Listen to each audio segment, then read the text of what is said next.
every time we start on this topic, probably it would sound the same, because COVID is something that we would have to live with it, and vaccination is the only solution.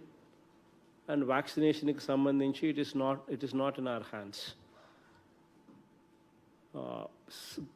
దేశంలో ఉత్పత్తి అయ్యే vaccination సంఖ్యనే తక్కువగా ఉన్న పరిస్థితుల్లో కేంద్ర ప్రభుత్వం ఏదైతే మనకు అలొకేట్ చేస్తుందో అవి మాత్రమే మనం వేయగలుగుతాం. సో టిల్ సచ్ టైమ్ ఆ వ్యాక్సినేషన్ పురోగతి పెరిగేదాకా it is something that we would have to live with it. But by and large,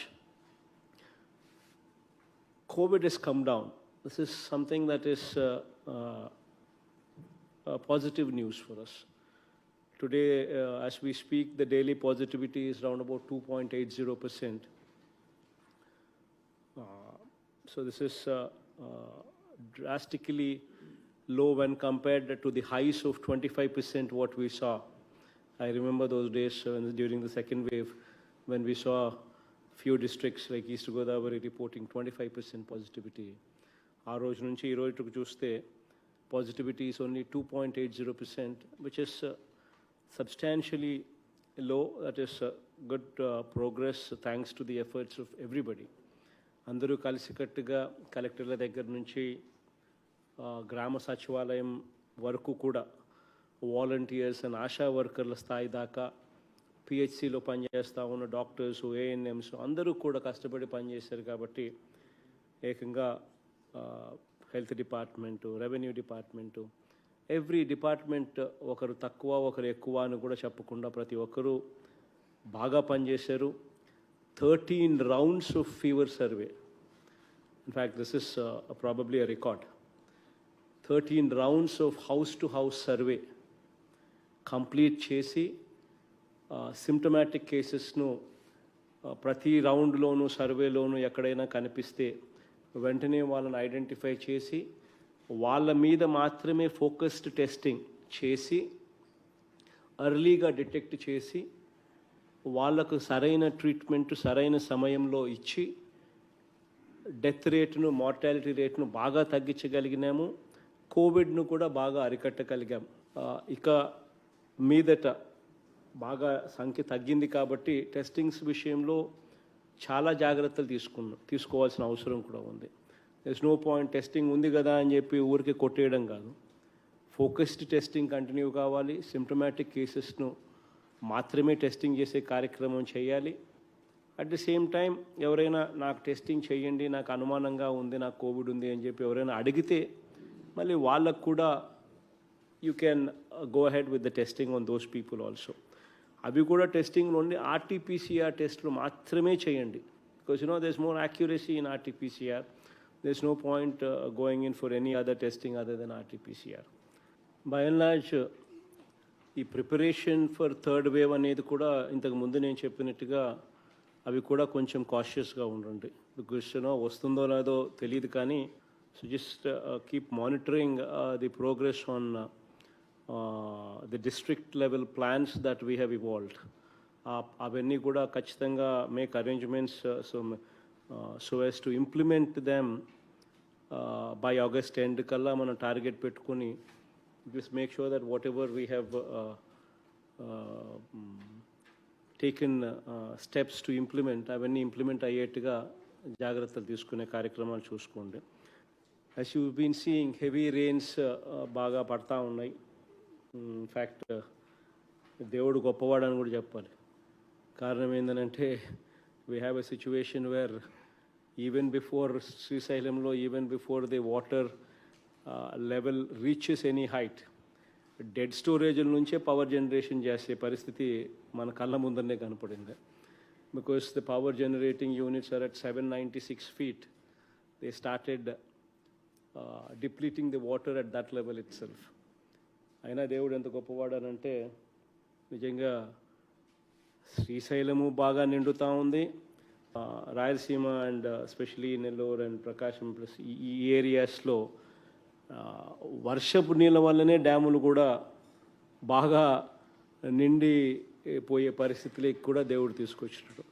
now the collectors would have to focus on ఈ క్రాపింగ్. సో ఇది please make sure that ఈ క్రాపింగ్కి సంబంధించి collectors and joint collectors ఖచ్చితంగా మీరు inspections చేయాల్సిన అవసరం ఉంది. ఆర్బీకేల పరిధిలో కలెక్టర్స్ అండ్ జాయింట్ కలెక్టర్స్ కనీసం 10% ఈ క్రాప్ బుకింగ్ను మీరే దగ్గర ఉండి చూడాల్సిన అవసరం ఉంది. Please monitor.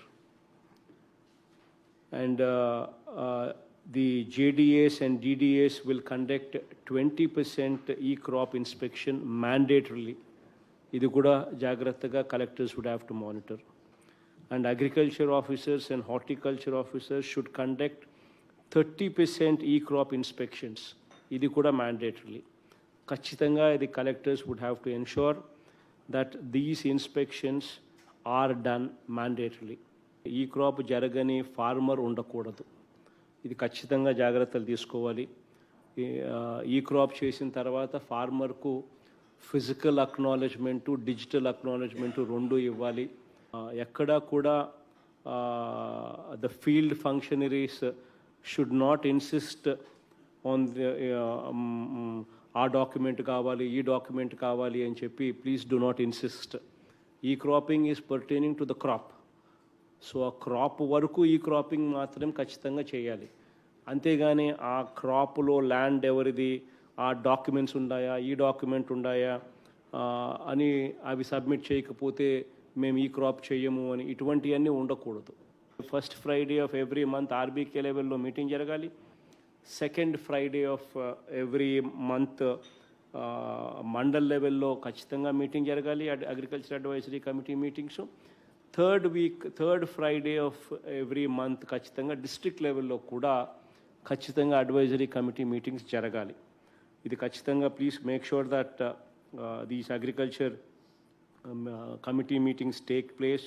వీళ్ళు not only crop planning discuss చేస్తారు, బట్ ఫైనలైజేషన్, ఖరీఫ్ ప్రిపేర్నెస్ మీద, సీడ్స్, ఫర్టిలైజర్స్, పెస్టిసైడ్స్, వాటి అవైలబిలిటీ మీద, అన్నిటి మీద కూడా ఈ డిస్కషన్స్ జరుగుతాయి. అన్నిటి మీద కూడా ఈ ఖరీఫ్ ప్రిపేర్నెస్ మీద కూడా జరిగే ఈ ఇన్పుట్స్ అన్నీ కూడా యాక్షనబుల్స్ కావాలి.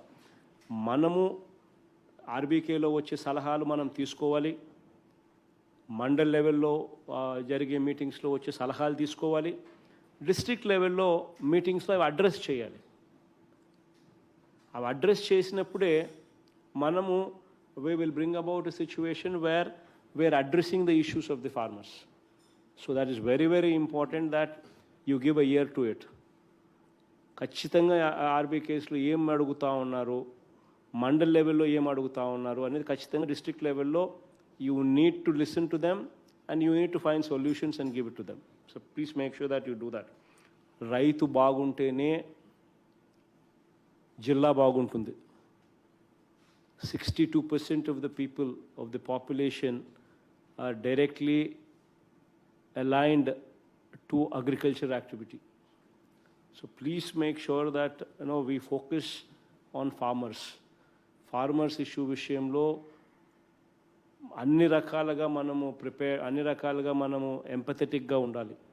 Because our entire objective is to make sure that spurious seed ఉండకూడదు, స్పూరియస్ ఫర్టిలైజర్ ఉండకూడదు, స్పూరియస్ పెస్టిసైడ్ ఉండకూడదు.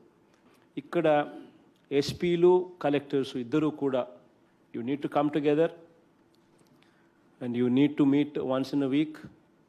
You need to have a cup of coffee over public issues. And అందులో ఇది ఒక ప్రధానమైన అంశం. మనం రేడ్లు ఎక్కువ చేస్తేనే స్పూరియస్ అనేది తీసేయగలుగుతాం. మనం రేడ్లు చేయకపోతే స్పూరియస్ అనేది ఎప్పటికీ తీసేయలేం. So the collectors and SPs would have to come together, strategize. Raids అనేవి కన్సిస్టెంట్గా జరుగుతూ ఉండాలి. ఈ పెస్టిసైడ్ షాప్స్ కానీ, సీడ్ షాప్స్ కానీ, ఈ ఫర్టిలైజర్ షాప్స్ కానీ కన్సిస్టెంట్గా రేట్లు జరుగుతూ ఉంటేనే అక్కడ క్వాలిటీ అనేది ఉంటుంది. సో అవన్నీ కూడా ఖచ్చితంగా ప్లాన్ చేసుకునే కార్యక్రమం జాగ్రత్తగా చూసుకోండి. మన తాపత్రయం అంతా కూడా రైతుకు ఎంత ఫాస్ట్గా డబ్బులు ఇవ్వగలిగితే రైతు ఖరీఫ్ పంటకు అంత ఫాస్ట్గా ఉపయోగపడుతుంది అని తాపత్రయంతోనే అడుగులు ముందుకు వేస్తూ వచ్చినాం. 21 రోజు లోపల ఖచ్చితంగా పేమెంట్లు రైతులకు ప్రొక్యూర్మెంట్ చేసిన వెంటనే వితిన్ 21 days ఖచ్చితంగా రైతులకు డబ్బు అందించగలిగితేనే రైతుకు మంచి జరుగుతుందని చెప్పి చాలా గట్టిగా నమ్మే ఈ కార్యక్రమానికి శ్రీకారం చుట్టాం. ఇన్ఫ్యాక్ట్ మనం ప్రొక్యూర్ చేసినంత గతంలో ఎప్పుడూ కూడా జరగల. లాస్ట్ 2 years మన average procurement was almost 83 lakh metric tons versus the state's average procurement of only 57 lakhs in the previous 5 years. 55 lakhs నుంచి యావరేజ్ ప్రొక్యూర్మెంట్ నుంచి 83 lakh metric tons we started procuring because maximum రైతులకు మంచి చేయాలనే ఉద్దేశంతో అది కూడా within 21 daysలోనే ఖచ్చితంగా ఇవ్వాలి అని చెప్పి మ్యాండేటరీగా పెట్టుకొని దేవుని దయ వల్ల చాలా మటుకు we అచీవ్డ్ దట్ ఆల్సో.